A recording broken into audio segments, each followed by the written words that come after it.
اعوذ باللہ من الشیطان الرجیم، بسم اللہ الرحمن الرحیم۔ سامعین و ناظرین کرام، السلام علیکم ورحمۃ اللہ وبرکاتہ۔ سیدنا حضرت مرزا غلام احمد قادیانی علیہ السلام کی ایک پیش گوئی 1880 کی انی معین من ارادہ احانت کا ہے، یہ کہ اللہ تعالیٰ فرماتا ہے میں اس کی احانت کروں گا جو تیری احانت کا ارادہ کرے گا۔ خاکسار نے بیان کیا کہ یہ پیش گوئی 1880 کی ہے، یعنی اس وقت کی ہے جب آپ علیہ السلام کا کوئی دعوی مجدد ہونے کا یا مہدی ہونے کا یا مسیح موعود ہونے کا نہ تھا۔ خاکسار بیان کرتا ہے کہ یہ ایک ایسی پیش گوئی ہے جو معاندین احمدیت، افراد، گروہ اور اقوام کو یاد رکھنی چاہیے۔ یہ ایک نہایت پرشوقت پیش گوئی ہے۔ اس کا ظہور مختلف پیرایوں میں مختلف افراد، گروہ اور اقوام پر ہوتا چلا جا رہا ہے۔ جس کسی نے اس سلسلہ عالیہ احمدیہ کو ذلیل کرنے کی کوشش کی وہ خود ذلیل اور ناکام ہوا۔ سامعین و ناظرین کرام، خاکسار اس پروگرام میں اس مذکورہ پیش گوئی کی صداقت کے ثبوت میں سیدنا حضرت مسیح موعود علیہ السلام کی دو اور پیش گوئیاں پیش کر رہا ہے۔ 1891 میں سیدنا حضرت مسیح موعود علیہ السلام نے اپنے دعوی امام مہدی اور مسیح موعود اور وفات مسیح عیسیٰ بن مریم علیہ السلام کے ثبوت میں کتاب اضالہ و خام لکھی اور شائع کی۔ آپ علیہ السلام نے اس کتاب میں ایک پیش گوئی اللہ تعالیٰ کی زیر ہدایت لکھی۔ اس ایک پیش گوئی کی عبارت دراصل دو پیش گوئیوں پر مشتمل ہے، اور وہ ایک پیش گوئی عالمگیر جماعت احمدیہ میں بہت اچھی طرح مشہور و معروف ہے، لیکن اس ایک پیش گوئی کے تسلسل میں آپ علیہ السلام نے ایک اور پیش گوئی کی جو ایک تیسری پیش گوئی ہے۔ وہ تیسری پیش گوئی عالمگیر جماعت احمدیہ میں زیادہ مشہور و معروف نہیں ہے، لیکن یہ ایک نہایت عجیب بات ہے کہ تیسری پیش گوئی پہلی دو پیش گوئیوں کو قوت دے رہی ہے، یا یوں کہنا چاہیے کہ وہ تینوں پیش گوئیاں ایک دوسری اور تیسری پیش گوئی کو قوت دے رہی ہیں۔ اس سلسلہ کی پہلی پیش گوئی جو زیادہ مشہور و معروف ہے وہ اس طرح ہے۔ آپ علیہ السلام فرماتے ہیں، اور ابھی چند روز کا ذکر ہے کہ ایک شخص کی موت کی نسبت خدائے تعالی نے، آپ علیہ السلام فرماتے ہیں کہ خدائے تعالی نے اعداد تہجی میں مجھے خبر دی جس کا ماحصل یہ ہے، قلبن یموتو علی قلبن، یعنی وہ کتا ہے اور کتے کے عدد پر مرے گا، جو 52 سال پر دلالت کر رہے ہیں، یعنی اس کی عمر 52 سال سے تجاوز نہیں کرے گی، اور جب 52 سال کے اندر قدم دھرے گا تب اسی سال کے اندر اندر راہی ملک بقا ہوگا۔ سامعین و ناظرین کرام، پاکستان کے سابق وزیر اعظم بھٹو نے 1974 میں ایک ڈرامہ رچاتے ہوئے جماعت احمدیہ کے خلاف پاکستان کی قومی اسمبلی کے ذریعہ، جس کے ممبران کے بارے میں بعد میں پاکستان کے ڈکٹیٹر ضیاء نے انہیں زانی، فاسق اور فاجر اور شرابی وغیرہ کے خطابات دیتے ہوئے ایک پیپر شائع کیا۔ ہاں، اس اسمبلی کے ذریعہ ایک انتہائی ظالمانہ فتویٰ تکفیر جاری کروایا، اور جب یہ واقعہ ہو گیا تو عالمگیر جماعت احمدیہ کی نظر سیدنا حضرت مسیح موعود علیہ السلام کی مذکورہ پیش گوئی پر پڑنی شروع ہوئی، اور عالمگیر جماعت احمدیہ نے اس مذکورہ پیش گوئی کے بارے میں کہنا شروع کر دیا کہ جب بھٹو 52 سال کے اندر قدم دھرے گا تو پھر وہ قہر الہی کا عبرتناک نشان بن جائے گا، اور جب بھٹو نے 52 سال کے اندر قدم دھرا تو مولویوں نے بہت شور مچایا کہ بھٹو کی موت کو کم از کم 1 سال کے لیے ٹال دیا جائے، مگر اللہ تعالیٰ کا لکھا ہوا پورا ہونا تھا، اور پاکستان کے ڈکٹیٹر ضیاء کی اپنی کوئی مجبوری بھی ہوگی، لہذا بھٹو کو 52 سال کے اندر قدم دھرتے ہی پھانسی دے دی گئی۔ سامعین و ناظرین کرام، اللہ تعالیٰ ذوالجلال کا یہ قہری نشان کمال آفتاب کے ساتھ پورا ہوا،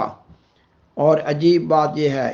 کہ پاکستان کی فوج کی طرف سے بھٹو کی موت کے بارے میں جو خفیہ کوڈ استعمال کیا گیا وہ یہ تھا کہ کالے کتے کو موت کے گھاٹ اتار دیا گیا ہے۔ اور جب اس نشان کا ایک حصہ پورا ہو گیا تو پھر عالمگیر جماعت احمدیہ کی توجہ اس طرف پھیری گئی کہ یہ پیش گوئی دراصل ایک نہیں دو پیش گوئیاں ہیں۔ یہ کہ کلبن یموتو علی کلبن، یہ کہ کتے پر کتا مرے گا، اور پھر اللہ تعالیٰ کا یہ قہری نشان ایک دوسرے دشمن احمدیت کی ذات پر پورا ہوا، اور وہ یہ کہ پاکستان کا فوجی ڈکٹیٹر ضیاء ہوائی جہاز کے حادثہ میں ہلاک ہوا۔ سامعین و ناظرین کرام، اس کے بعد خاکسار سیدنا حضرت مسیح موعود علیہ السلام کی وہ عبارت پیش کر رہا ہے جو آپ علیہ السلام نے مذکورہ پیش گوئی کی عبارت کو جاری رکھتے ہوئے لکھی، اور یہ عبارت ایک انتباہ ہے، اللہ تعالیٰ کی طرف سے انتباہ ہے اس قوم کے نام جو سیدنا حضرت مسیح موعود علیہ السلام کی تکذیب پر ڈٹی ہوئی ہے۔ اس قوم کا ارباب اختیار و اقتدار اس طرح جرم کا ارتکاب کر رہا ہے کہ گویا اس دنیا کا کوئی خالق نہیں ہے۔ ظالم اور مجرم لوگوں نے غریب عوام کا کچومر نکال دیا ہے۔ اب خاکسار سیدنا حضرت مسیح موعود علیہ السلام کی تیسری پیشگوئی کی عبارت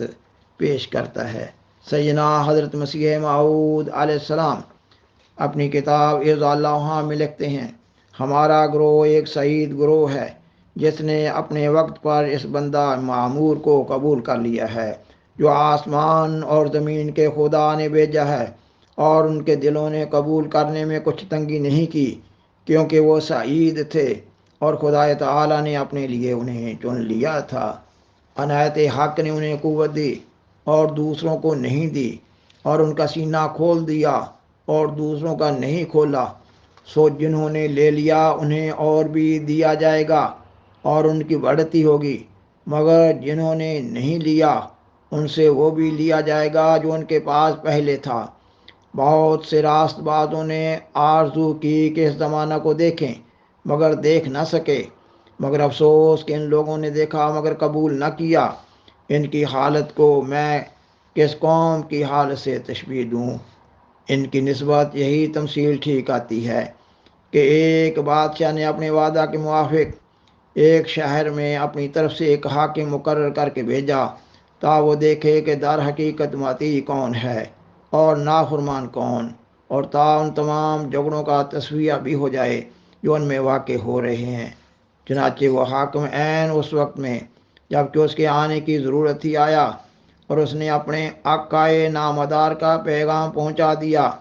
اور سب لوگوں کو راہ راست کی طرف بلایا اور اپنا حکم ہونا ان پر ظاہر کر دیا، لیکن وہ اس کے ملازم سرکاری ہونے کی نسبت شک میں پڑ گئے۔ تب اس نے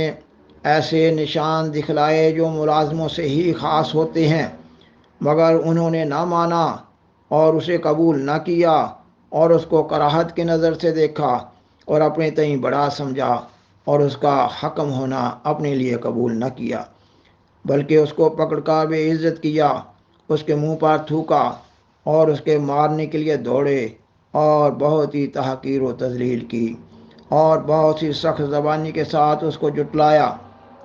تب وہ ان کے ہاتھ سے وہ تمام آزار اٹھا کر جو اس کے حق میں مقدر تھے اپنے بادشاہ کی طرف واپس چلا گیا، اور وہ لوگ جنہوں نے اس کا ایسا برا حال کیا کسی اور حاکم کے آنے کے منتظر بیٹھے رہے اور جہالت کی راہ سے ایسے خیال باطل پر جمے رہے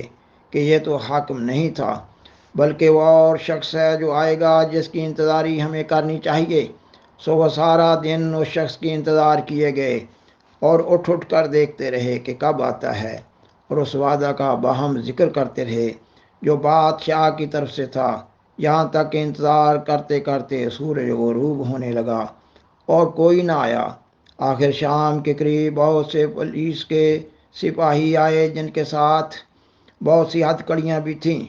سو انہوں نے آتے ہی ان شریروں کے شہر کو پھونک دیا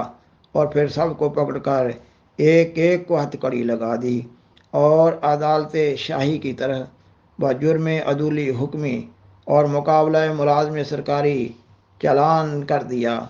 جہاں سے انہیں وہ سزائیں مل گئیں جن کے وہ سزاوار تھے۔ سیدنا حضرت مسیح موعود علیہ السلام فرماتے ہیں،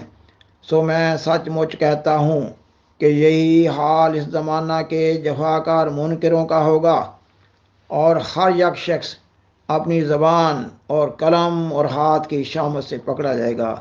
جس کے کان سننے کو ہوں سنیں۔ سامعین و ناظرین کرام، بالآخر درخواست ہے کہ برائے مہربانی اس پروگرام کو دوسروں سے شیئر کریں اور حضرہ کرم اس چینل کو سبسکرائب کریں۔ جزاکم اللہ تعالی احسن الجزا و آخر دعوانا ان الحمد للہ رب العالمین۔ شکریہ۔